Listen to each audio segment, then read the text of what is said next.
What's up YouTube, welcome to a new video. So in this video we're gonna talk about the TVS Rider. So if you're following this channel, I think mostly you might have seen fast bikes or touring bikes and all. So probably this is the first time I'm featuring a commuter motorcycle because of few reasons. First of all, during the launch of this motorcycle, the TVS Rider, I really like the design, that's why I took it. It's a 125cc motorcycle, and to be honest, I started liking it because I thought it'll be a bit laggy from the engine side, but to my surprise, it has really done justice to the 125cc. It's really doing nice. So basically this is a commuter based review, so mostly I'll be talking about the motorcycle in those lines rather than taking this as a tourer or a fast bike. So let's get into the details about it. So first of all, styling. This is the first thing which attracted me. Okay, so this kind of headlight, I don't think TVS has ever given this kind of headlight on any other motorcycle. It's truly a masterpiece. The look is like extremely good. We actually came here for a sunset photography and the photographs came really nice. You can see an R logo over here and the TVS logo here, and there's an Italian flag here. I don't understand that.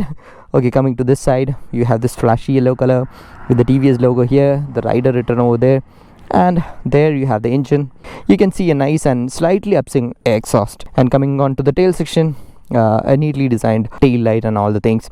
So basically look wise, it is absolutely brilliant, no doubt about it, especially this color scheme. So to talk about the headlight, if you're riding alone in the night, then no problem, the visibility is good. If you're onto too much oncoming traffic and all, then the headlight needs some improvement. This has got a really nice seat. The seat is broad, it is lengthy. It's the right choice for a commuter motorcycle. So you have a split seat kind of a setup where the pillion also can sit. You can see the size of the seat compared to actually the tank. So the seating is like really nice, cushioned as well, no issues, and the grab rail is like really functional.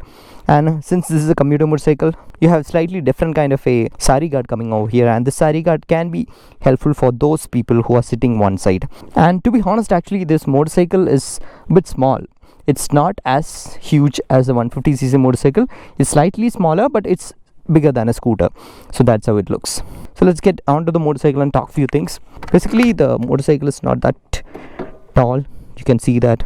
I feel like this motorcycle is actually designed for smaller riders or shorter riders. Even tall riders won't be having a problem. You can see that I've got a decent knee space here. The riding posture is actually surprisingly a little sporty. You see that this is my normal riding stance, and you have a slightly sporty feel. And to walk you through all the switches on the handlebar, here you have the pass switch, the high beam and the low beam, the indicators, the horn, that's all. And on this side, this is not the typical engine kill switch. Actually this is mode switch. This one is power and this one is eco. So I'll talk about it when we go for the ride. And this one is ignition. Now basically this comes with no noise ignition. You don't get the general sound and all. And here you have a small USB charging port. This motorcycle actually has some space underneath the rear seat, and that can be accessed via this key. To turn on the dash, that's a damn beautiful dash, man. So it's showing a helmet warning. I think it is warning for the rider that you should wear a helmet always. Yeah, it's gone. Now you have the side stand indicator. I'm taking that as well. Now what we see over here is this tachometer, which redlines at 9k, the gear position indicator, the time, the speedometer, the fuel level indicator, 2 trip meters, 1 odometer, the tank range, the average fuel consumption. That's more than enough what you can ask for. And that too, a color display. That's something great, right? So let's hear the exhaust note. Actually the exhaust sounds good. It has some throaty and bassy feel. That's what I told. There is no regular starting noise and all. It feels good. So let's go for a ride and talk the rest of the things.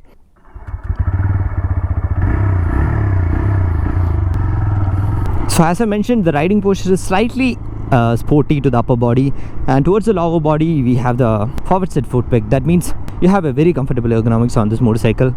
And now let's talk about the engine. When I was reading the specs, I thought it's a 125cc motorcycle and it is going to be a kind of an okay engine, but to my surprise, the motorcycle actually got really good power, and this does a 0 to 60 in very good time. And also the exhaust note is superb. It gives a very throaty feel and very nice feel. So in other words, the engine is peppy. You can easily use this motorcycle inside city. To talk about the other rideability things, the suspension is good. It is set onto a softer side, be the front or the rear suspension. It is handling well for the city use, and there are no ground clearance issues. Be it on the taller speed breakers, I didn't had any issue on this motorcycle. And the brakes are kind of good.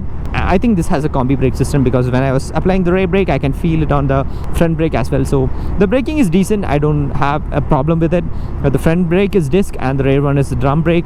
So decent braking. I forgot to talk about the regular speeds on this motorcycle. So if you are inside city, you can be in 40 to 50 km/h speed. No issues, you can ride around. And if you are on highway, max you can go till 107 km or so. Otherwise the sweet spot is 80 km, 80 to 90, which is very decent. By the way, this comes with a 5-speed gearbox, not a 6-speed, and it makes sense for a 125cc motorcycle. So to talk about the gearbox and the clutch, the gear shift are like smooth until now, no false neutrals or no issues with the gearbox. And the clutch is actually slightly onto a tighter side, but that's not an issue because it has ample amount of torque on this motorcycle, so you don't have to shift a lot for your city use. So you can be in the third gear and just roam around. So actually it doesn't demand a lot of shifting. So in that way, the clutch feel is also fine. And yeah, while riding around the city, absolutely no heating issues or no problems like that. Towards the ownership, the motorcycle actually comes on road for 1,12,000, which personally I believe is a good deal, considering the fact that this looks really stylish and it gets a really nice dash. So I feel the pricing is like good. And towards the service, of course you have to do the first service during the period of 500 to 750 kilometers, and from then on once in 5,000 kilometers, and each service will cost you something like 1,000 rupees, which is also decent. And towards the mileage, if you're on highway, you'll get a mileage of 60 plus, and if you're inside city, 50 to 60. That means really nice mileage as well. So I forgot to mention about the riding modes on this motorcycle. So basically this comes with 2 riding mode with a hard switch. So this is the power and this is the eco. So power is for the enthusiast, you can use the full potential of the motorcycle, and eco is for riding with more mileage. Basically if you are on eco mode, you have an RPM cutoff of 7k for the first 4 gears. Basically this motorcycle redlines at 9k, so you'll have a cutoff at 7k itself, and the throttle response is a bit laggy. Your top speed is a little compromised, but on the power mode you'll get everything. You can do the top speed of 107. So altogether, let's come to the verdict. Should you buy this motorcycle for commute? If you are someone who is looking for a good looking motorcycle and you don't want an enormous powerful motorcycle, this one really fits your requirement. It's a small motorcycle, so you can take it anywhere. You don't have to worry about it. If you're a beginner, absolutely a good motorcycle. If you're a short rider, certainly I'll tell you that you'll be liking it. But if you're tall and you consider yourself to be hefty, then I'll say that go and test ride it. You might like it. You have to experience it before buying it. So if you ask me if I found any negatives about the motorcycle, nothing major. Only one thing is like on this kind of a highway, and if I had to keep the throttle open for a longer time, after 95 or 100 km/h, I'll get a minor vibration on the seat as well as on the foot peg. That's all. And another unconventional thing that a 125cc motorcyclist will face is the open chain. I don't know whether you are comfortable going to a service center once in 750 kilometers or 1000 kilometers just to lubricate the chain.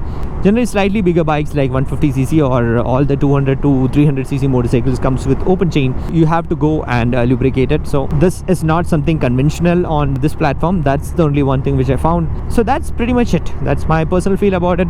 And if you have any doubts on this motorcycle, do let me know in the comment section. I can help you out. And as always, show some love in the form of likes and comments. See you in the next video. Until then, bye bye.